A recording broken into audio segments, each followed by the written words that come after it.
Staff for the city of Minneapolis are recommending strongly against rent control measures because they believe that it will destroy development within the city, just like it did in St. Paul. I'm Tony, and this is Real Estate Investing and Landlord News.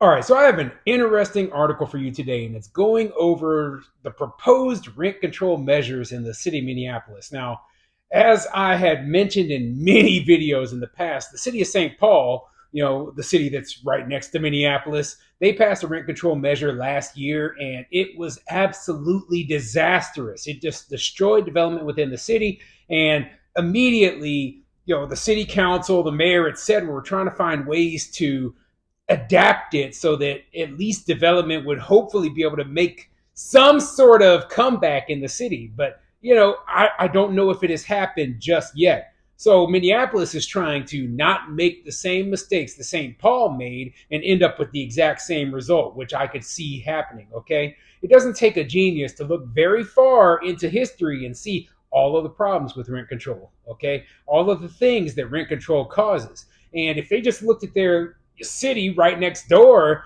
they could see that, hey, 80% of the development within the city just stopped the second that this rent control policy passed.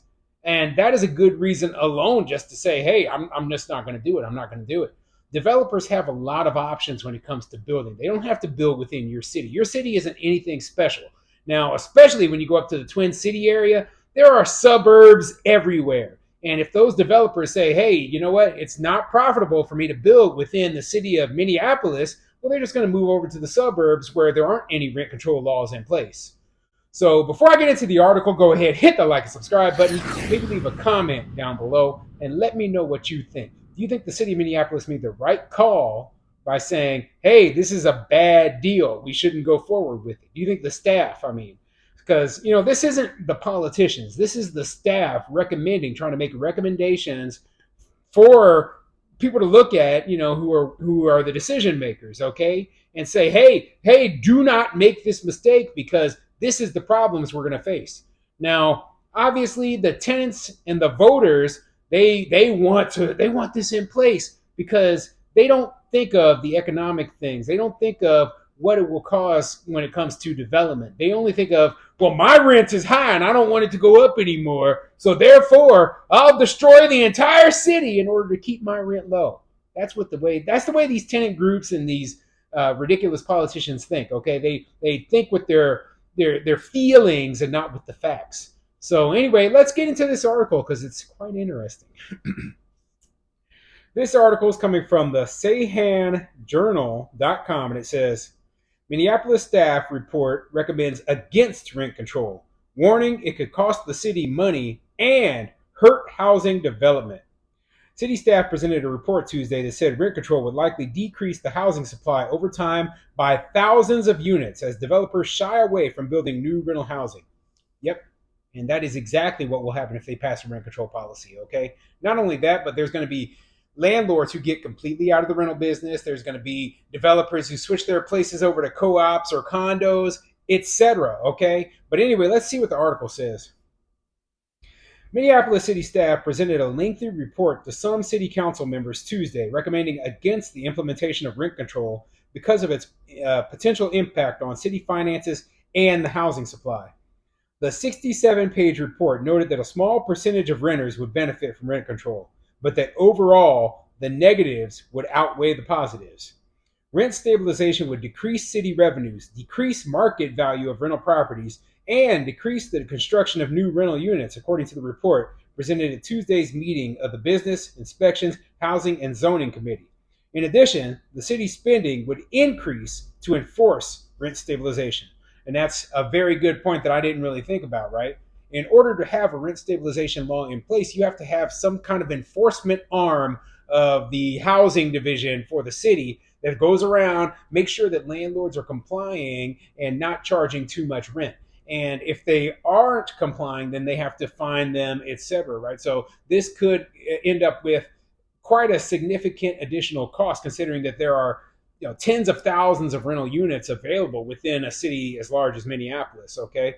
The other good point that they brought out here is that they're going to see decreased tax revenue because of this. And why, you might ask? Well, the value of rental properties within the city would decline if they are unable to increase their rents. Okay, so I mean that's pretty obvious. Rental properties are valued based upon the rental income that they bring in, and if they're not able to bring in as much rental income, then the property value goes down.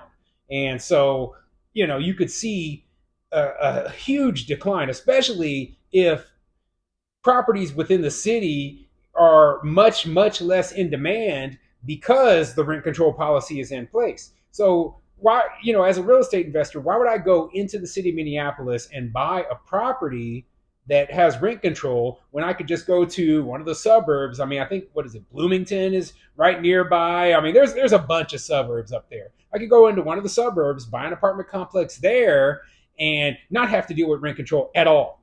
Okay, so the logic says that, hey, these properties are going to be less in demand just because we have a rent control policy in place. So yeah, that's what will cause the property values to go down. We approach this more like a fiscal note than like an academic study, Amelia Kruger, the city's budget director, said of the report. The report is part of the city's effort. Sorry, hold on one moment. The report is a part of the city's effort to address worsening problem of renters who spend 30% of their income on rent, which is also described as cost burdened. Most Minneapolis residents are renters. According to Minnesota Housing Partnership's May 2022 renter snapshot, Minnesota renters of color are more cost burdened than white renters. 58% of black renters in the state are cost burdened. For Hispanic renters, that number is 53%, and for indigenous renters, it's 52%. 44% of white renters are cost burdened. The report did not include information about Asian renters. So, yeah, it is no surprise that people who are lower income are going to be more cost burdened. Okay, that is no surprise whatsoever. They threw these racial facts in there, right? But the only thing that's truly important is what are the incomes of the people who are in these racial groups, right? So if the majority of people in a specific racial group are lower income, they're going to be more cost burdened when they're trying to rent a property. Okay, that is just basic facts. And they're trying to make it a racial issue because they want to garner sympathy for the rent control aspect and say, oh, well, you're raising the rents and you're doing this stuff because of this person's race. Well, that's just not the case. Okay, this has to do with business. This has to do with the fact that landlords, they need to be able to raise rents to whatever level in order to maintain their properties and make a reasonable profit. And if they're not able to make a reasonable profit, they're not going to stay in the landlord business. I know I wouldn't, and I bet you the majority of landlords wouldn't as well.